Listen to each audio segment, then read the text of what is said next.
За баярлалаа. Энэ Монтгай гишүүний санаачилсан хөдөөчхөн хуулийн шинжилсэн найруулгыг бол дэмжиж байгаа. За тэгээд энэ хөдөөчхөн сайд нь уг нь байж ивэл их сайн байна улсын хурлын дарга. Ямар ч унших материалгүйгээр улсын хурлынхаа гишүүдээр шийдвэр гаргуулах гэж хүчинддэг боллоо. Одоо энэ хөдөөчхөн сайдтай холбоотой бас асуудлыг ярих гэхээр хөдөөчхөн сайд нь алгаа. Хөдөөчхөн сайдтай цуг Өвөрхангай аймагт зохион байгуулагдсан хөдөөчхөн газар тариалангийн чиглэлийн албаны хүмүүстэй уулзалт хийсэн. Хэлсэн үгэндээ өөрийгөө л магтаадах юм манай сайд. Уг нь бол ажиллаа хиймээр байна. Сая бид нар Баянгар аймгийн Богц суманд очиж ажиллаад ирсэн. Богц суманд нэг тэтгэврийн эмээ өвөө хоёр нэг хуучин үйлдвэрийн барилгыг авсан тэтгэврийн зээл аваад зас сайжруулах гээд үзэж байна. Манай хөдөөчхөн сайд ерөөсөө тэр чиглэлд ажиллахгүй байна.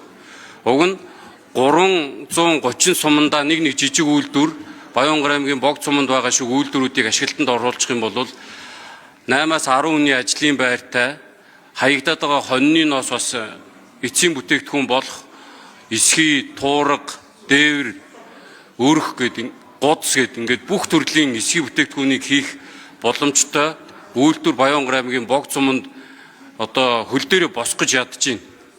Тэгж яхад манай энэ хөдөөчхөн сайд яг энэ хөдөөчхүүдээр хаягдаад байгаа малын гаралтай бүтээгдэхүүнээ эцсийн бүтээгдэхүүн болгох чиглэлд бодлого гаргаж ажиллахгүй өөрийгөө магтаад гадаад дотоодоор яваад байна. Тэгээ энэ хөдөөчхөн сайд дээр жишээлхэд энэ анхаарлаа хандуулж ажиллахгүй бол учрал ерөнхий сайдаа. Учрал сайдаа энэ танай салбарын сайдтай холбоотой асуудлыг яриад байгаа. Та энэс танхимаас чи хэн ч энийг анхааралтай сонсохгүй байна. Баянгар аймгийн Богц суманд 10 хүнтэй ажлын байр бий болгох гээд нэг тэтгэврийн эмээ өвөө хоёр байдаг тэтгэврийнхаа зээлээр тэр үйлдвэрийг засаа сууж байхад танай энэ хөдөөчхөн сайд чинь нэг суман дээр үйлдвэр оруулчих гэсэн юм зорилго байхгүй яваадах юм. Энэ рүүгээ анхаарч ажиллахгүй бол энэ засгийн газар чинь муу ажиллаж гин гэдэг дүгнэлтэнд нийгмээр хүрэхэд хүрнэ шүү дээ. Тэгээ энэ минь рүүгээ анхаарч ажиллаа та нар.